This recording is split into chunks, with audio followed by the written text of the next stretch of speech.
You're a big boy now. The kids in my church dreaded their 12th birthdays, and with good reason. Pastor Nolan told us that God considered a kid of 12 old enough to know right from wrong. And since you're old enough to be held accountable for your actions, he said, God expects you to do what is right. Once you turn 12, you can no longer use the excuse, I didn't know any better, Pastor Nolan. Why? Because you're 12 and you do know better. The church started holding us accountable for our actions on our 12th birthdays, and that was the age we officially became eligible for hell. It wasn't exactly a bar mitzvah, but it was just as important. 11-year-olds hadn't made it our church. They could be skateboarding drug addicts who robbed grocery stores and killed bald eagles every other Tuesday, and God would have still accepted them into heaven. But 12-year-olds were toast. Let me put it this way. Pastor Nolan took a deep breath and massaged the back of his neck. If you get into a car accident on your 12th birthday and don't have Jesus in your heart, I think you'll go to hell. But if the car accident happened the day before your 12th birthday, then I think you'll probably go to heaven. I don't think it's complicated. It's simple theology, people.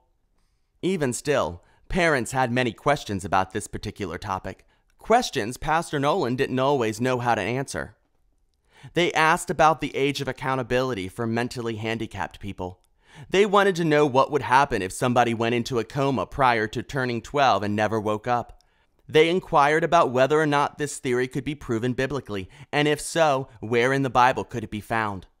Did the Bible contradict itself on the issue? And most of all, they wanted to know how Pastor Nolan came up with the magical age of 12. Jesus was 12 when he went to the temple for the first time, said Pastor Nolan. So it seems to me that God thinks the age of 12 is pivotal for a young person. I told myself I had nothing to worry about. For one thing, I'd invited Jesus to live inside my heart on many occasions. And secondly, by the time I was 8, I was spiritually astute for my size. While the other kids at church and school just seemed to get taller and fatter, I got holier. If we had been part of the kind of religion that believed in reincarnation, bigger people might have wondered if I was the Apostle Paul or the prophet Daniel. I sometimes wondered this too. While I hadn't been struck blind on the road to Damascus or slept with large flesh-eating felines, I did see John 3:16 pasted to a road sign once, and large house cats seemed to follow me around and enjoy licking my ankles.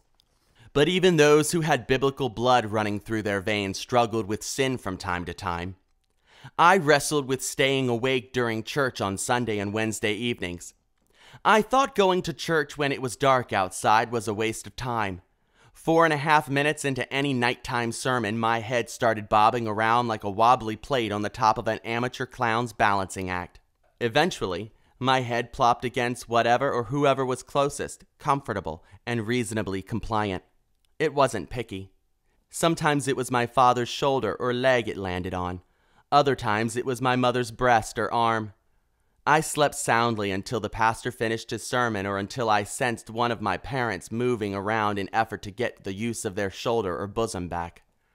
While watching the Phil Donahue show one afternoon, I became convinced that my sleeping in church problem was something I couldn't help, that it was caused by narcolepsy. My sleeping disorder wasn't exactly like the people on Phil's show. Their inability to stay awake happened at random moments, like while they were driving or having sex. I seemed to have the kind that only affected small children on Sunday and Wednesday evenings after the sermon began. Do you think that's what I have? I asked my mother, who sat on the couch painting her toenails. What? My mother said. I wasn't listening. Do you think I could be a narcolepper? Like these people. I pointed at the television. A narcolepper, she said, bringing her right foot as close to her mouth as possible and blowing on the wet polish. Do you mean a narcoleptic? No, she said. That's not why you fall asleep during church, Matthew. Nice try, though. I'm pretty sure you could stay awake if you wanted to. My mother always thought she was smarter than me. On any topic of conversation, Mom always had a logical explanation. That's not true, I said. I spun the recliner around to face her. I can't help if I have a disease that makes me fall asleep during church. It's not my fault. God made me this way." My mother laughed, admiring her toes. "Oh, Matthew, you crack me up, sweetie." Mom stood and walked to the kitchen. "A narcolepper." She squealed and laughed again. The next day I started telling kids at school that I had narcolepsy, and many of them were impressed. One friend even told me that she would pray for my healing. Since I'd get no help from my family with my disorder, I tried to think of ideas to help me stay awake. Sometimes I wrote in the air with my finger during the pastor's sermon. By the time he got to a second point, the atmosphere around me looked like an overused chalkboard.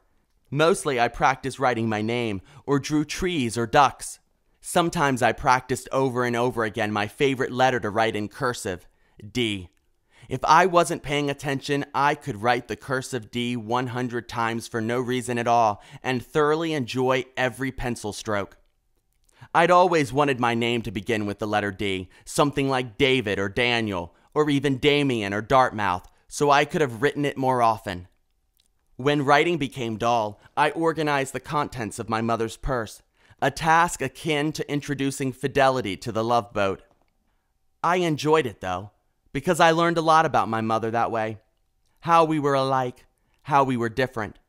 Neither of us minded hard candy being a little stale, but she preferred spearmint and I liked wintergreen. My mother's pocketbook had lots of zippered slots. As I scoured through each compartment, I found small wads of cash tucked away in different places. I think keeping her money in varied locations made her feel safer, but sometimes she forgot where she put it. Weeks or months later, when Mom found a 5 or a 20 inside one of the more inconspicuous side zipper compartments, it became a miraculous reason for her to run to the mall and splurge on a new pair of shoes, while bursting out a couple of stanzas of Count Your Many Blessings. My mother also kept secrets tucked inside her purse.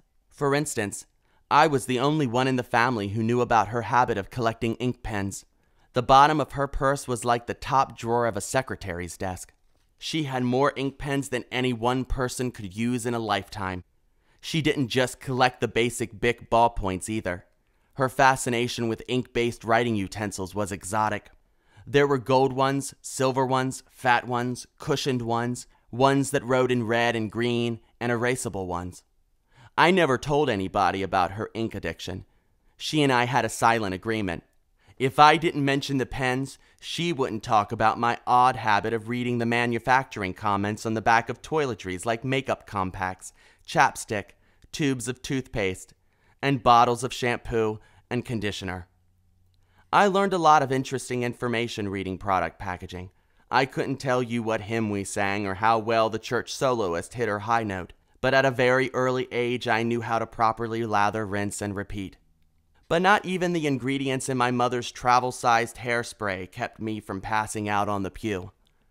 Unfortunately, I never convinced my mother and father that my habit of taking naps during church was caused by a rare medical condition, one I was certain could be cured with medication, several dips in the Jordan River, or putting my palm against the television whenever Pat Robertson was on. My parents believed that my church drowsiness wasn't a sign of ill health, but rather a spiritual disorder caused by my sinful disinterest in biblical-based preaching, and that my condition was easily treatable with a little prescribed self-discipline. "Matthew," said my father, "I need to talk to you about something."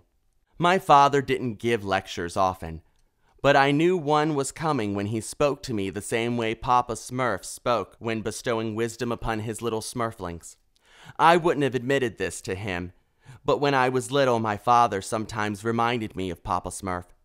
He didn't have a bushy white beard, he wasn't bite-sized, and he thought any man who wore red pants was a communist. But like Papa Smurf's, Dad's tone made him seem 500 years old. I found a strange comfort in that. Dad's wisdom was like one of the antiques my grandmother kept on the mantel, high above her fireplace and out of my reach. It was precious and valuable, something I couldn't hold in my hands, which made me want to all the more. "Your birthday is coming up in a few days," said Dad, sitting next to me on the porch swing. "How old are you going to be again?" 9, I said. 9 years old, Dad. I said it twice because his question wasn't rhetorical, nor was he trying to be funny. He really didn't know. Dad forgot things like my sisters and my exact ages, the dates of our birthdays, and where he'd put our social security cards. Usually his guess was close, but it had a margin of error of plus or minus 2 years. "You're growing up, aren't you, son?" Dad said. I nodded, nervously awaiting how the next 10 minutes would change my life. "Well, son," said Dad. He rubbed his hands together slowly as if he dabbed on too much Vaseline-intensive care. "Your mother and I have been talking about a few things." The conversation began to scare me. Dad seemed to be choosing his words carefully, not in an anxious way, but like he was on a mission from God or Mom or some semi-omnipotent combination of the two. "Actually," Dad said, "we've been discussing some things about you." Dad cleared his throat. "And son, we've decided you're old enough to start staying awake during the church service." He stopped rubbing his hands and began scratching the top of his head. "That means no more sleeping during the preacher's sermon. You're a big boy now." Dad stopped scratching and looked at me. "Do you understand?" he said. "But..." That was the only word I could say in the entire conversation. "No buts, son," Dad said. Dad's voice became sterner. "From now on, we want you to stay awake and pay attention to the sermon. That's the way it's going to be." I knew better than to say but again. Instead, I thought about all the buts I would have said if I'd been allowed to speak. How was I going to stay awake and pay attention to the pastor's sermon? How could I help getting tired? Had Dad forgotten about my inability to pay attention to anything more than 6 minutes long? Well, unless it was animated, and even then, there were stipulations. For instance, I'd decided that Japanese animation gave me hives, so I had sworn off Speed Racer for life. "So are we clear on this, Buck?" asked Dad. "I think so," I said, still wishing I could insert one more but. I respected my father too much to tell him that this particular wisdom of his worried me. I worried because I'd always known my father to be the only member of my family with any true grasp on reality. From time to time, that reality spurred him on to refer to the Easter Bunny as Satan's plush toy. But still, Dad had a lot of common sense. And even though I was young, I knew common sense was sometimes a fundamentalist's only saving grace. Staying awake in church proved to be challenging for me. It wasn't keeping my eyes open that gave me trouble. That ended up being pretty easy. Every time my eyelids tried to close, I rubbed spit on them. If that didn't work, my father's hand could reach the entire length of the pew and find a way to inspire them back open. Dad wanted me to listen to the sermon. Mom wanted me to take notes. Eventually, I needed no inspiration. As it turned out, Pastor Nolan was wrong about the age at which a kid becomes accountable. I was 9 when it happened to me. It didn't seem to matter to my parents that Pastor Nolan said Jesus was 12 when God started holding him accountable. I figured that was because Jesus wasn't a fundamentalist. I was the one becoming a fundamentalist. Old enough to receive eternal punishment, but too young to drink Mountain Dew.